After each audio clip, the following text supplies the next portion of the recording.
Kenapa buah kelapa jatuh ke bawah bukan ke atas? Kenapa buah kelapa jatuh ke bawah bukan ke atas? Karena apa? Gaya gravitasi 100. Kalau jawab begitu waktu sekolah lulus. Tapi ada jawaban lain yang lebih menggoda kita. Kenapa buah kelapa jatuh ke bawah bukan ke atas? Karena yang makan ada duduk di bawah.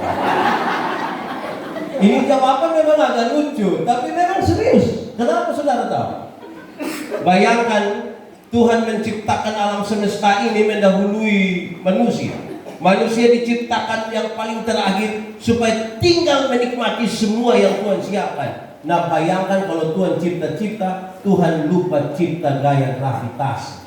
Terus kelapa semua jatuh ke atas. Mati kau hidup. Mati kau hidup. Lu mati, lu pecah, gitu ya. Oke, saudara-saudara, poinnya gampang. Tuhan mengingat umatnya. Amin, Pak. Amin. Karena dia mengingat umatnya, dia bukan saja menciptakan kelapa jatuh ke bawah, tapi Natal itu peristiwa Tuhan mengingat umat. Kita semua super dosa untuk membayar Tuhan datang kali kita. Kedua, ini teka-teki. Jatuh di bawah, cari di atas. Apakah itu? Jatuh di bawah, cari di atas. Apakah itu? Tahu atau tidak? Doa. Jatuh di bawah, cari di atas. Apa itu? Dengan Yesus di bawah dan kita cari Tuhan. Ya, macam ini orang agama sekali. Jatuh di bawah, cari di atas. Kalau hujan kok seng bocor. Kan kalau dia menetes begini kan kita cari begini. Betul atau tidak? Tidak mungkin dia menetes di bawah kita cari yang tidak tahu bocor di mana. Itu tidak benar itu. Jatuh di bawah, cari di atas. Seluruh peristiwa yang terjadi di kolong langit ini, jangan cari jawabannya di bawah. Kita tambah masalah. Cari jawabannya di atas. Juga termasuk peristiwa Natal. Berusaha menggunakan jawaban-jawaban di kolong langit untuk memberi jawab terhadap persoalan Natal, kita tambah masalah. Harusnya kita cari jawabannya di mana? Supaya kita memahami bahwa kita hidup ini tidak terlepas dari persoalan-persoalan yang Tuhan atur dari atas. Amin kok? Supaya ketika saudara berjumpa dengan masalah, kita harus lihat bahwa ada hubungannya dengan yang di atas. Amin. Saya mau tanya, saudara punya masalah? Tidak usah omong. Saya lihat yang ini muka masalah semua. Masalah ialah kesenjangan antara harapan dan kenyataan. Itu masalah. Harapan menikah umur 25. Sekarang 35. Masalah bukan? Harapan kita pun panen bagus ini tahun, ternyata tidak bagus. Masalah atau tidak? Jadi masalah itu harapan lain, kenyataan lain. Itu masalah. Saudara-saudara, lantas kita membaca tema ini. Beberapa orang tidak mau merayakan Natal. Dan Pak Pendeta bikin apa merayakan Natal? Natal itu kan peristiwa di mana orang merayakan tradisi kuno kemenangan dewa matahari. Kau bilang gitu. Saya ini manusia memang tidak mengerti makanya orang Timur. Di sini ada yang orang Timur? Jadi usah angkat tangan, kita sama.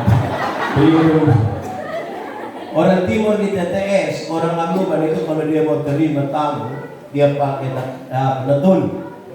Nomor natun itu kira-kira begini. La sino mana pinat naone. Aklah. Itu kalimat secara harfiah bilang begini. Peristiwa hari ini lebih panas dari yang paling panas, lebih terang dari yang paling terang. Apa yang paling panas?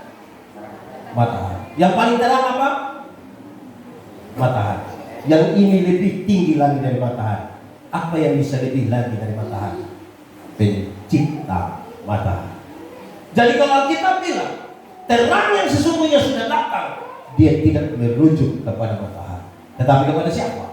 pencipta matahari. Matahari, bulan, bintang-bintang akan berakhir, kasih tidak berkesudahan. Itu hanya dari Tuhan. Sehingga ketika dia bilang terang yang sesungguhnya sudah datang, supaya mereka yang tinggal dalam kegelapan, itu artinya manusia berdosa keluar dari kegelapan, masuk ke dalam terang yang ajaib. Makanya dalam perayaan Natal itu ada bakar lilin, ada lampu-lampu begini, banyak. Amin. Mari kita lihat pembacaan ini. Maria dapat berita, awal kisah itu Maria dapat berita dia akan mengandung dari Roh Kudus. Saya suka tanya begini, ini kabar baik atau kabar buruk? Kabar baik atau buruk? Baik buruk? Buruk baik? Yakin baik? Yakin? Oke. Saya tidak tahu ya. Kenapa? Coba lihat satu nona yang belum menikah terus kasih dia, nona, nanti engkau akan hamil sebelum nikah. Kabar baik. Kabar baik. Waktu itu Maria dan Yusuf baru bertunangan. Bertunangan itu berarti keluarga laki-laki sudah datang kepada keluarga perempuan. Mereka resmi, tapi belum boleh tidur sebagai suami istri. Laki-laki pulang ke rumahnya, ke kampungnya, siap segala sesuatu kurang lebih 1 tahun, baru dia datang kembali kepada mempelai perempuan. Tidak dikasih tahu tanggal berapa, tapi biasanya terjadi pada waktu malam. Sepanjang masa penantian itu, mempelai perempuan tidak boleh melakukan kesalahan apapun. Dalam masa penantian itu, tiba-tiba Maria hamil. Kabar baik.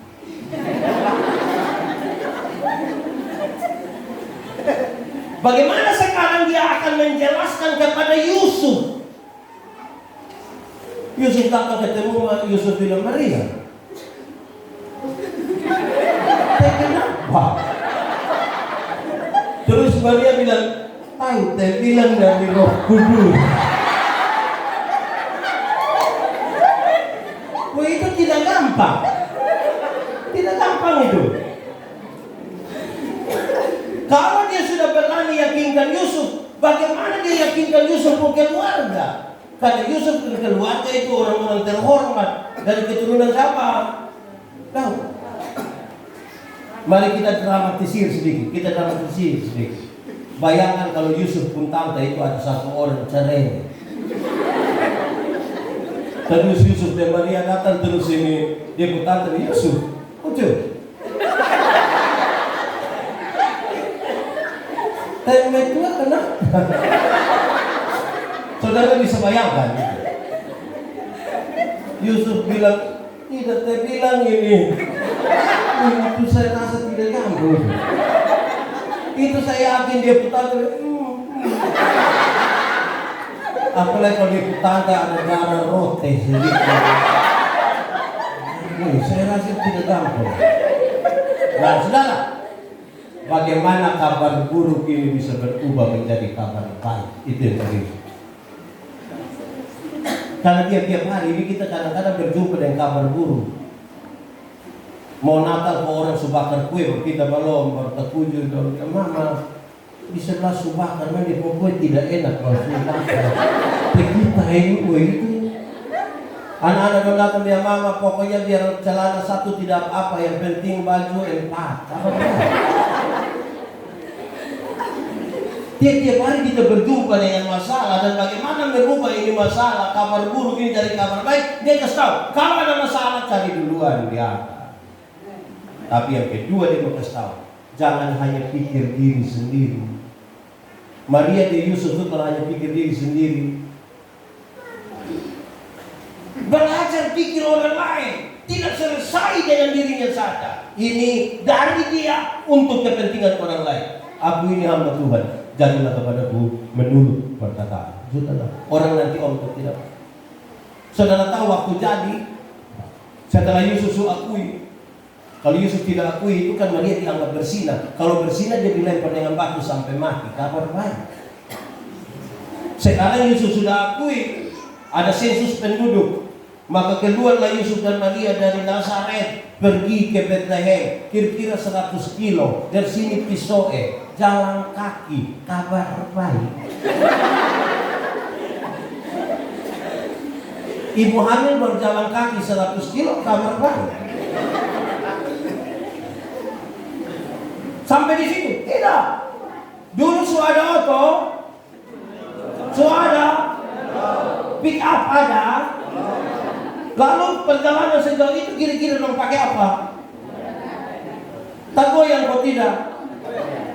Ini.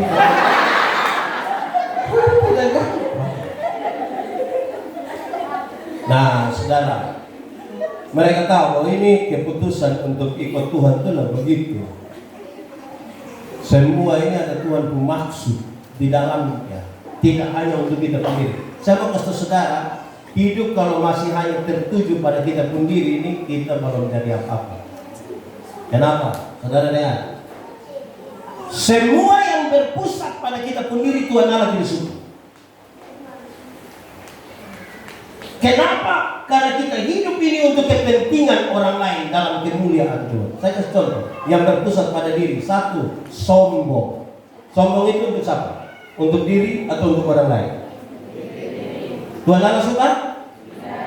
Di sini ada yang sombong? Ada. Dia ada di ini kering. Dia ada duduk di sini. Laki-laki ke perempuan. Yang kedua, makam puji. Makam puji itu untuk siapa? Untuk diri atau untuk orang lain? Tuhan Allah suka? Di sini ada juga makam puji? Ada. Faham?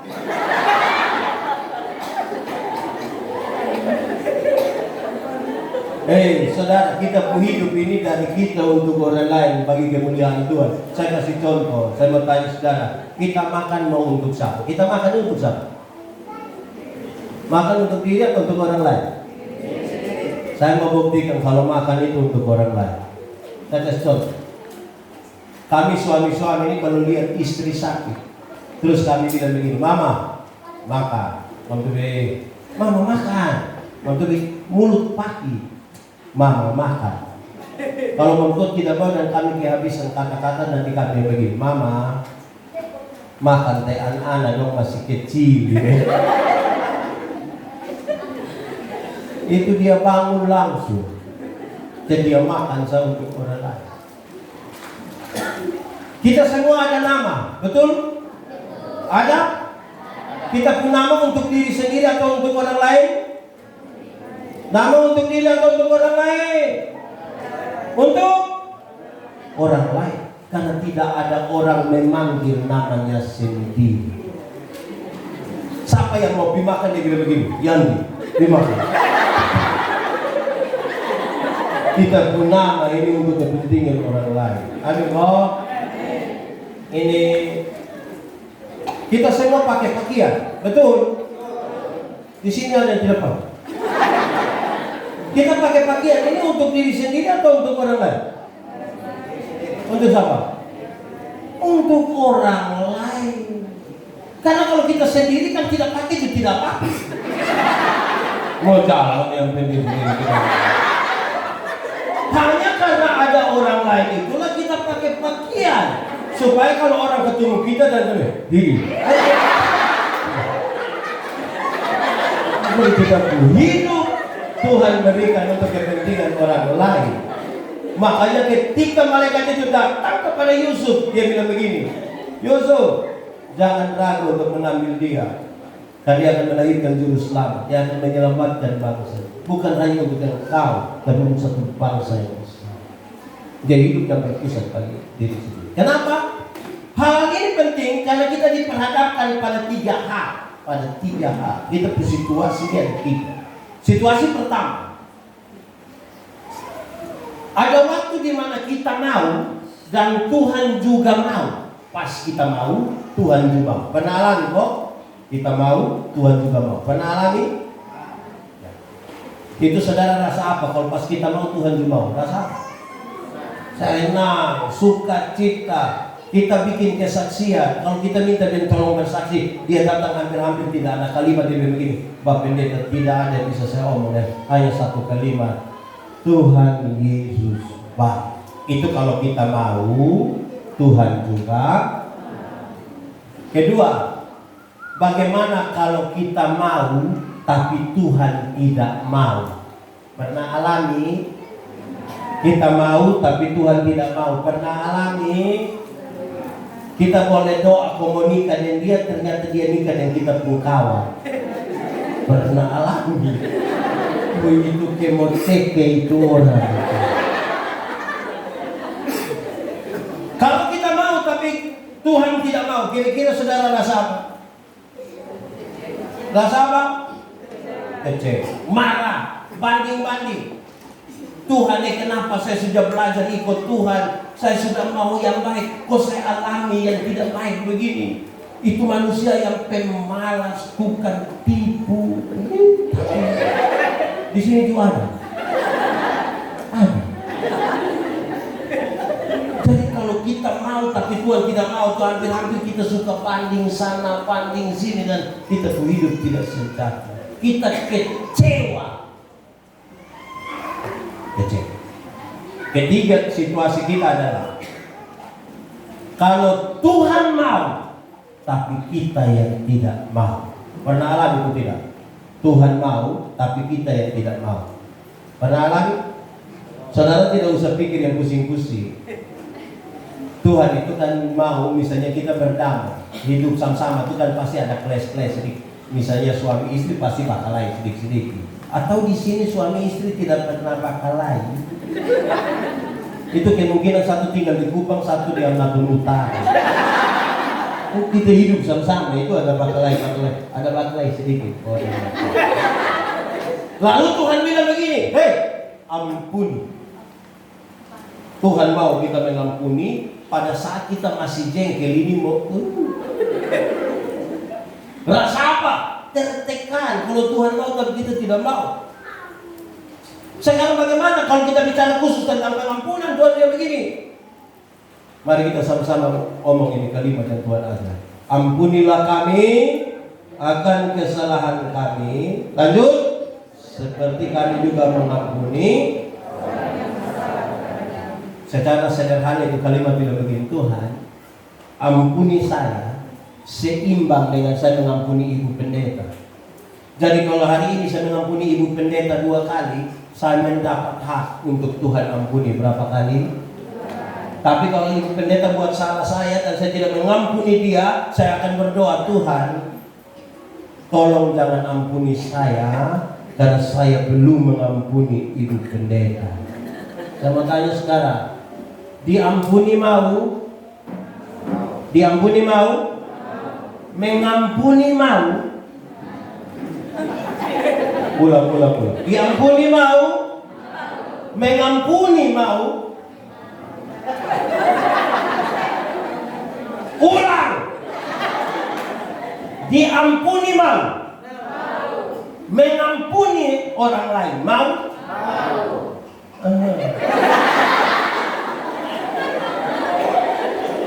Tapi saudara tahu, pengampunan itu berjalan bersama-sama dengan pendamai. Di mana ada pengampunan, pendamaian ada di situ. Itu yang Tuhan mau. Ada orang mau mengampuni tapi tidak mau berdamai. Ada yang mau berdamai tapi tidak mau mengampuni. Saya kasih contoh, yang mau mengampuni tapi tidak mau berdamai. Dia biasa omong bilang begini, untuk marah saya tidak marah. Untuk marah saya tidak marah. Kau mau marah apa? Kita setua-tua begini. Dia mau datang di rumah tak bukan. Tapi untuk dia biar saja. Pernah dengar orang ngomong begitu? Atau sendiri omong? Mengampuni mau, berdamai tidak mau. Ada yang terbalik. Berdamai mau, mengampuni tidak mau. Itu biasa terjadi di anak kecil. Anak kecil itu kalau bakal lain kakak adik terus dia pembapun, bakal dam. Kok kalau ada apa-apa ini bukan engkau pun kawan yang tolong, ini saudara yang tolong. Saudara lihat kalau dia paksa berdamai, itu dia pun cara salon tangan begitu.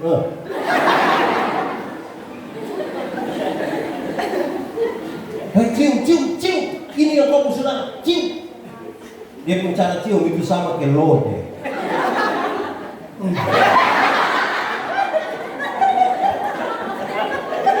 Karena mengampuni, berdamai mau tapi tidak mau mengampuni. Di Batu Lesan juga ada. Dia majelis kok jemaah.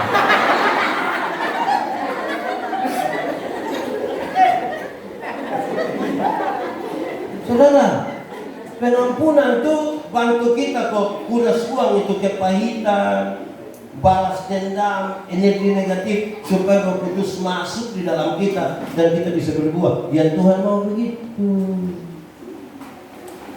Bagaya. Nah, saudara lihat, waktu Yesus lahir terjadi beberapa reaksi. Dan perlahan kita menuju tema. Reaksi yang pertama datang dari gembala-gembala. Gembala-gembala dengar berita Yesus lahir, mereka bilang, marilah kita ke Bethlehem melihat perkara yang ada di sana. Saudara pulang baca ulang kisah dalam kisah Lukas pasal 2. Saudara pulang baca.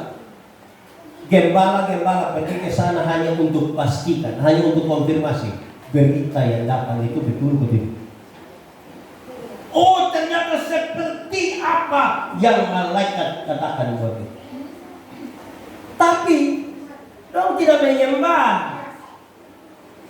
Dong santai-santai saya situ dong pulang menyembah tuh. Ini persis yang ke.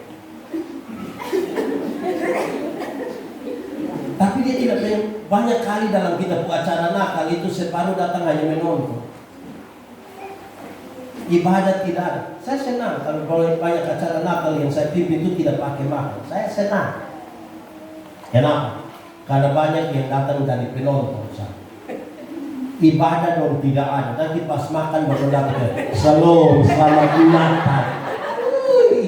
Lemah dia gimana?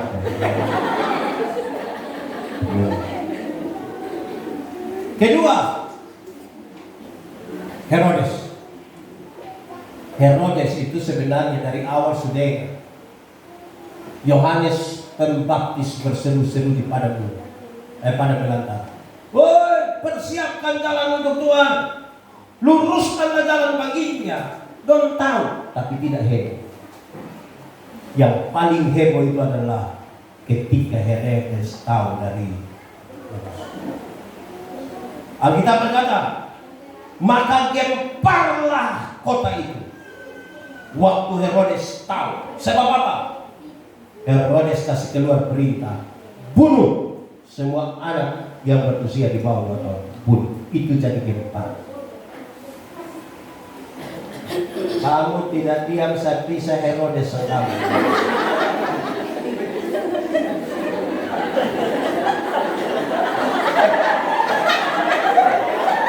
Nah, bunuh semua anak yang kecil umur di bawah 2 tahun. Kenapa ini penting, saudara? Kenapa Herodes suruh bunuh anak-anak? Karena Majus bilang begini, ini raja baru lahir. Kalau raja baru lahir, ini ada ancaman untuk geser Herodes. Lebih baik bunuh kas mati. Apa maksud semua ini bagi persekutuan gereja? Saudara tahu, kadang-kadang kita ini geser Tuhan keluar dari gereja. Kita yang tahu kita pendiri dalam gereja, kita rasa kita paling geng dalam gereja. Kalau Tuhan ada itu kan kita rasa tersaingi. Penyembahan hanya boleh datang kepada Tuhan, hormat hanya boleh datang kepada Tuhan, segala hanya ditujukan bagi Tuhan. Lantas kita yang duluan ini Tuhan kapan? Pada waktu kita juga rindu untuk disembah, kita rindu untuk orang yang itu waktu memang talah. Ketiga, reaksi para Majus. Orang-orang Majus itu belajar kalau ada tanda bintang begini, oh itu seorang raja baru lahir, roti bawa emas dan menyambut, datang dari sujud menyembah kepada. Padahal Dorang sebenarnya bukan bagian dari orang-orang yang menantikan Yesus sebagai Yesus. Tapi dong yang datang dan menerima. Silakan kita catat di kalimat. Tapi mari kita lihat lanjutan. Kita pun tema dia begini. Mereka akan menamakan dia Immanuel, yang artinya apa? Allah beserta kita. Tuhan Allah yang kita sembah itu bukan Allah yang berdiam diri, tapi yang sangat proaktif menyertai kita. Kita baca Injil Matius pasal 1, dia bilang Allah menyertai kita. Pasal 28 ayat terakhir dia begini. Dan ketahuilah aku menyertai kamu senantiasa sampai kepada Tuhan Allah itu Tuhan yang menyertai. Di saat mana Pak Pendeta? Saat kita senang, saat kita susah, saat kita tertawa, saat kita menangis, saat kita hidup, saat kita mati, saat kita ada di dunia, saat kita ada di surga, Tuhan beserta kita. Koma di situ tambah. Tapi apakah kita sadar bahwa Tuhan ada menyertai kita atau tidak? Kalau Tuhan ada sama-sama dengan kita, dia bukan sekedar menjadi jalan, tapi dia menjadi tujuan. Saya kasih contoh. Tadi kami 4 orang datang dari Kupang, kami naik motor, kan kami mau jalan toh. Waktu kami sudah ada di dalam ini gedung kebaktian, jalan itu masih penting betul. Itu jalan penting betul. Yesus jangan hanya jadi jalan dalam hidupmu, tapi dia menjadi tujuan supaya dia tinggal bersama-sama dengan kamu di dalam rumahmu, di dalam gerejamu, maka hal-hal tadi itu geser. Tuhan kalau tinggal sama-sama dengan kita berubah. Saya mau kasih contoh. Bapak Ibu, kita suami istri ini kalau bakalan bertengkar, tiba-tiba pendeta sampai, itu tiba-tiba kita bisa datang. Ada bakal setengah mati, tiba-tiba pendeta sampai slow, mari, itu baru pendeta, baru manusia. Apalagi kalau Tuhan ada dalam kita berubah. Suami terlalu marah, kau angkat tangan, tampilin dia ke istri, dia hanya untung baik Tuhan ada. Kalau tidak engkau mati untuk baik. Setiap kali istri terlalu marah, kau mau maki dia ke suami dan bapak, untung baik Tuhan ada. Dari dia pun maki dia takut. Karena Tuhan ada. Jangan sampai dia kaget, dia pemakai air pendeta ada, ampun. Ini hanya di mulut sama Bapak, di hati tidak. Di Bakulesa juga ada. Itu ibu ada duduk di sini. Dia badan besar, kok badan kecil.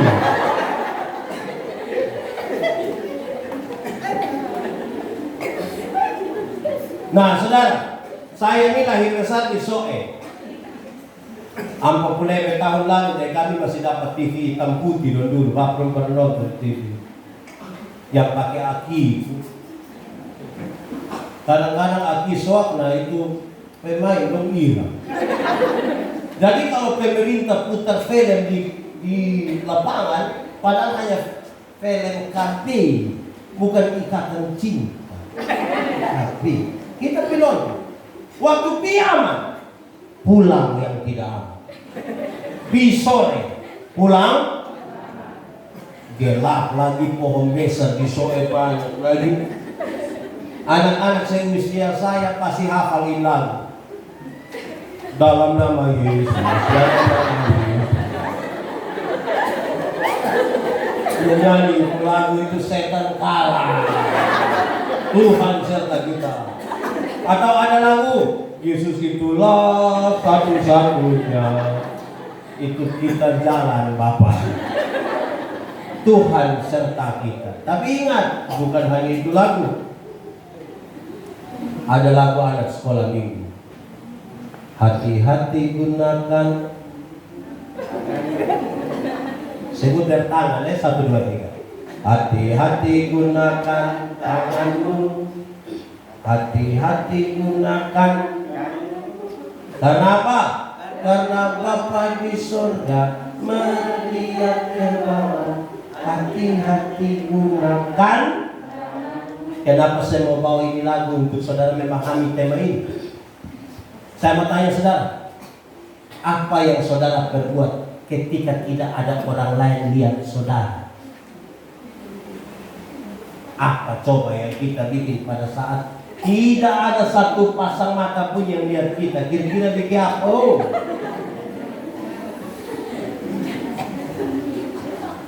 Kenapa senyum? Karena itu harus ada Immanuel. Saudara harus bilang, hati-hati gunakan tangan. Saya pun bapak itu, saya jadi ingat dia. Satu saat dia bilang saya begini, hei anak, jangan keluar malam. Saya bilang, kok kenapa? Bapak tua bilang, karena setan suka daun muda. Saya bilang, apa? Memangnya setan suka lalapan? Waktu bilang anak kecil, anak saya omong lu. Saya bilang, bapak saya minta maaf. Setan yang suka daun muda itu setan dulu, Pak. Setan sekarang ini mau daun muda, kok daun tua, kok daun kering, kok dia bawa semua. Karena yang tua dong sekarang ini jubarak. Yang tua sekarang berat kok tidak? Anda mengatakan.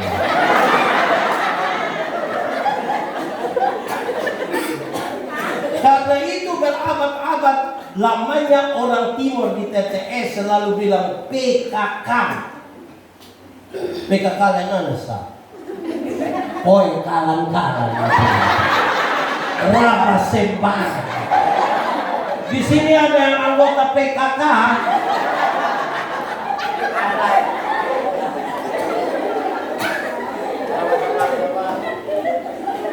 Ya,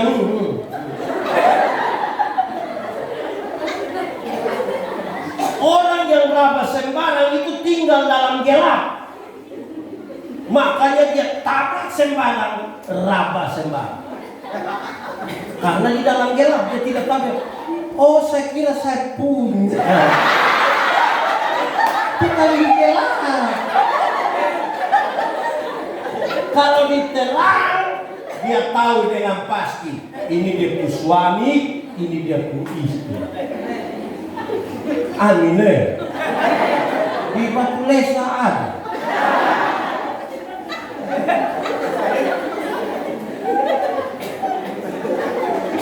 Saudara, kalau kita sedang serang begini, bisa lihat sesuatu di gelap begini. Kalau orang di dalam gelap bisa lihat kita di terang. Tapi kenapa banyak orang sudah diterang tapi dia selalu lihat di gelap? Dia punya jawaban gampang. Pak, kami sudah ada di terang tapi lihat di gelap. Itu kan dia punya cara lihat begini.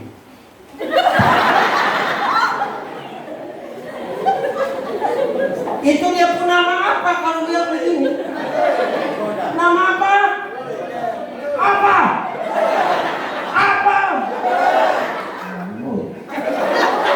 Kalau dia sumanui begini, tidak lama dia akan begini.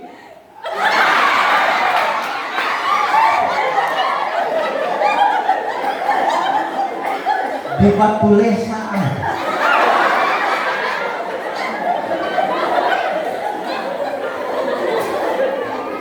Allah Immanuel itu ada dengan kita. Jadi waktu kita begini, hati-hati gunakan. Oh, kamu sudah tahu. Allah Immanuel. Jadi jangan sampai, Tuhan jangan bawa kami dalam pencobaan Tuhan karena saya bendahara. Tiap hari saya urus uang.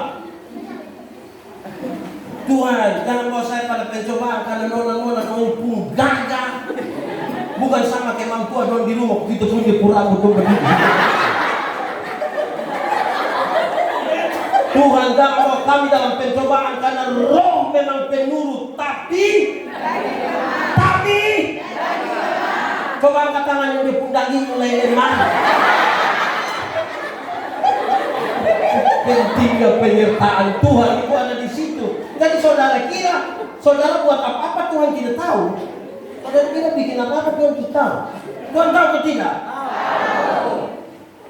Adam, kamu di mana? Pertanyaan itu Tuhan tahu atau tidak? Nggak suka kenapa tanya? Tuhan tahu atau tidak? Nah kenapa dia tanya? Kenapa?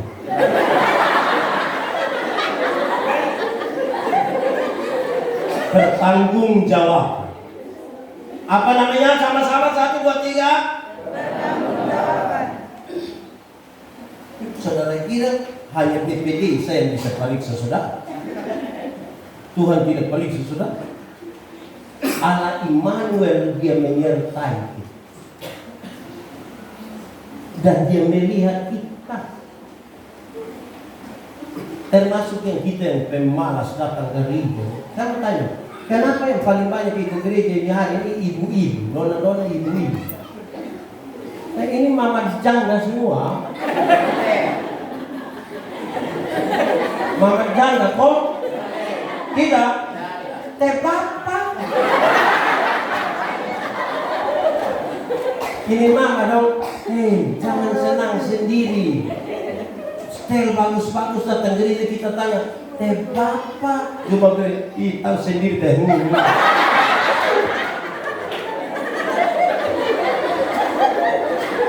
Bapak ada itu.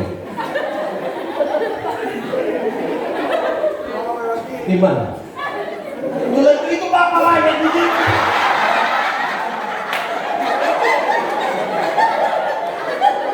Ini bapak nunjuk 1. Kita ya bapak, kenapa kok tidak pergi gereja? Pak pendeta, waktu bapak dong teguhkan kami di pernikahan itu kami dua telah menjadi 1. Jadi kalau mama Supina sama sudah dengan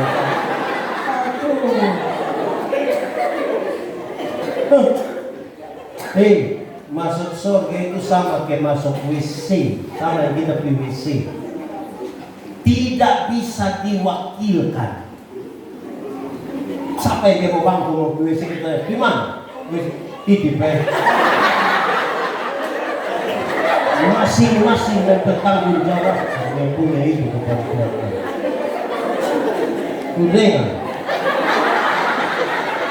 Kudengar. Sekali anak-anak dong ini kok.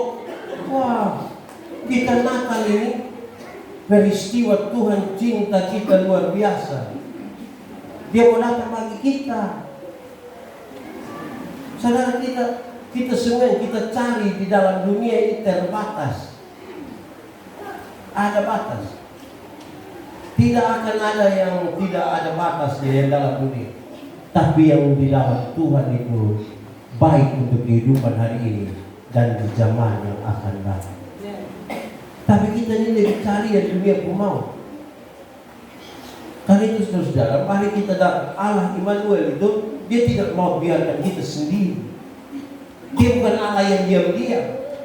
Dia bukan seperti patung batu yang berdiri dan menatap kita. Dia mengikuti kita dalam perjalanan hidup kita setiap hari. Supaya hidup kita ini berkenan kepada Tuhan. Saudara, kadang-kadang kita bilang kita orang Kristen, tapi kita ini tidak menyembah Tuhan dengan baik. Yang bakal hidup kita, Bang Marade istri hidup kita, ada nona 3 istri 2 hidup kita.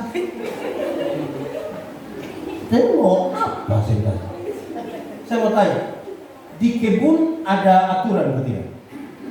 Di kebun ada aturan atau tidak? Ada atau tidak? Tanam jarak berapa itu ada aturan. Di pasar ada aturan atau tidak? Ada. Di laut ada aturan atau tidak?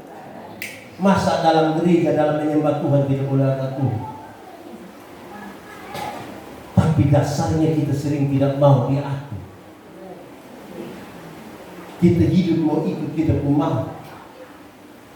Sehingga ketika Roh Kudus itu mau datang kepada kita itu bertolak belakang dengan kita punya keinginan.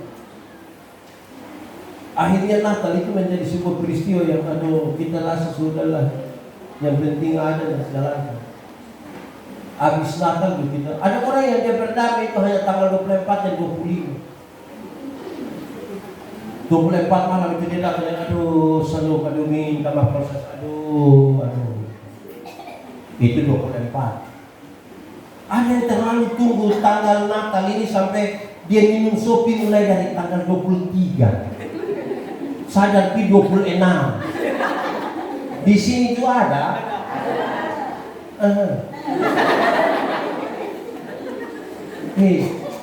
Saya mau tanya ibu-ibu dulu. Ibu-ibu,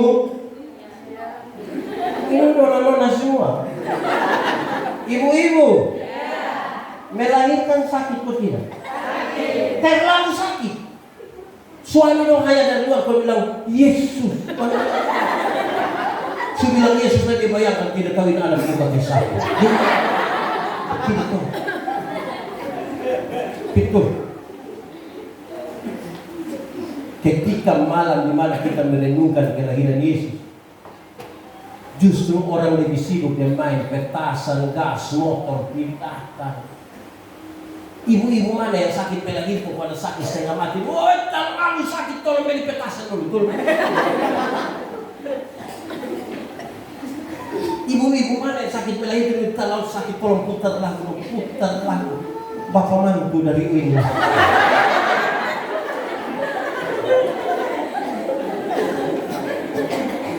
Di sini ada bagas motor ada. Anak muda. Kamu tahu motor? Pernah naik motor? Itu motor itu buatan pabrik. Sistemnya pakai komputer. Orang yang kerja itu dia punya otak mantap. Makanya tahu memang speed di mana kilometer dia punya rem, ban, semua itu diatur pakai otak, pakai komputer. Terus waktu memang semua. Tapi kita anak dong yang tidak lulus semua mata pelajaran. Dong tuh reparasi motor. Akhirnya motor bunyi kayak orang gila. Wah.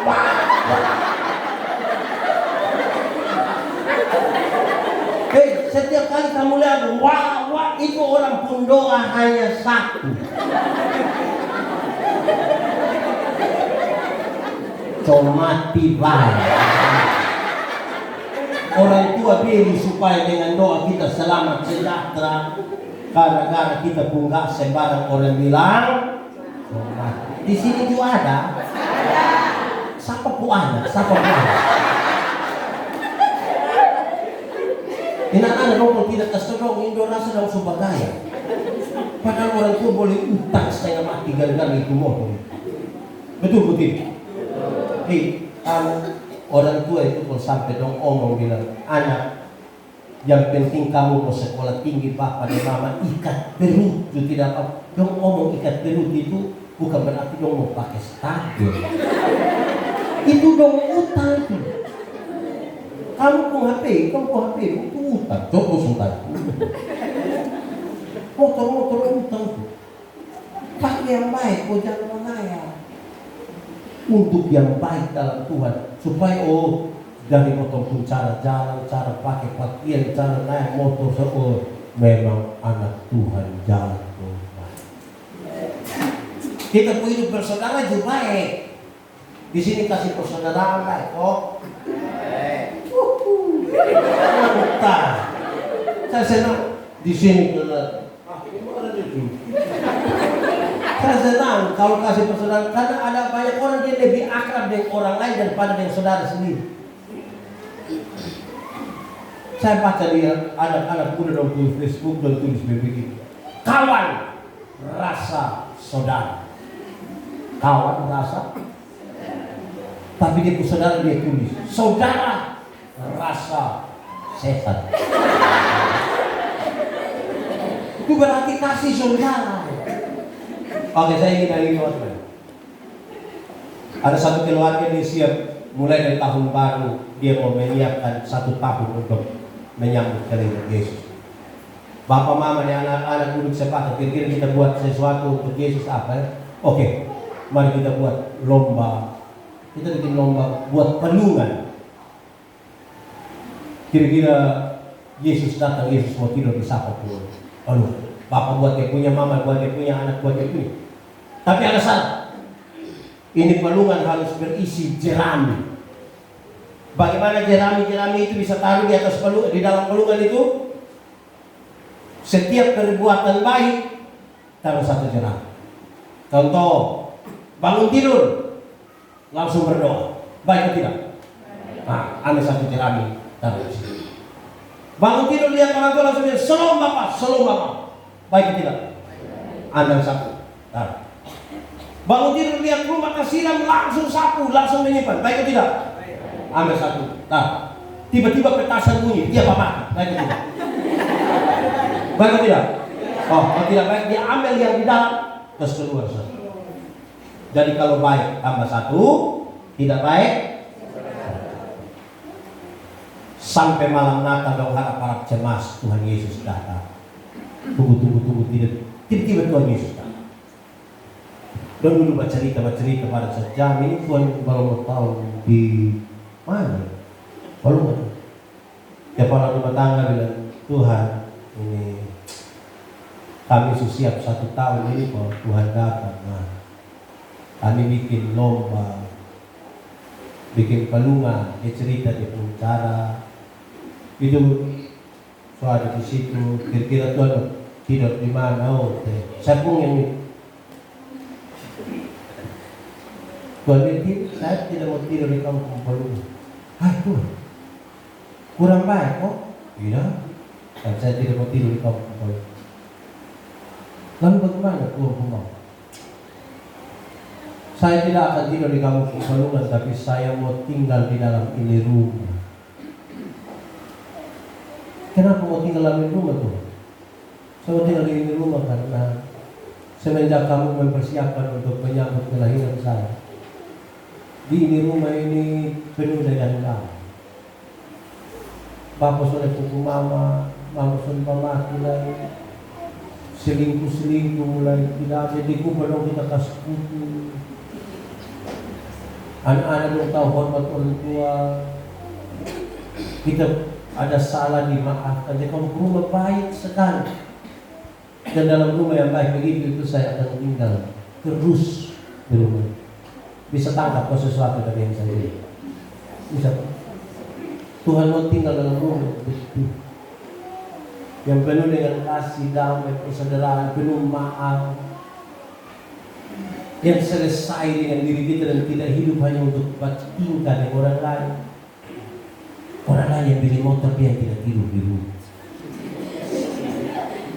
Dicek dong, cek tahu dong kredit, oke. Ya mari kita beri hati berisi ya. Tuhan tinggal di dalam kita. Itu berarti Tuhan menyertai kita kemanapun kita pergi. Amin. Tunduk kepala di hadapan Tuhan. Kita angkat hati kita bagi Tuhan. Firman Tuhan berkata, kalau kamu dengar suaranya, jangan keraskan hati. Minta Roh Kudus lembutkan setiap hati yang keras.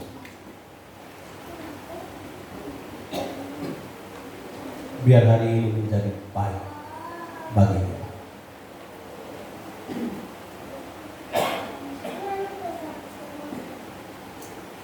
Ambil waktu 1-2 menit, bicara dengan Tuhan, jujur. Ingat manusia tidak tipu, tapi Tuhan melihat hati dan Dia tahu siapa. Nikmati waktu 1-2 menit bersama Tuhan. Dengan teduh tanpa musik. Ku mau cinta Yesus selamanya. Ku mau cinta Yesus selamanya. Meskipun badai silih berganti dalam hidupku, ku tetap cinta Yesus selamanya. Sama-sama katakan ya Allah. Ya Allah. Ini aku anakmu, layakkanlah seluruh hidupku. Ya Abah, Bapa, ini aku anakmu,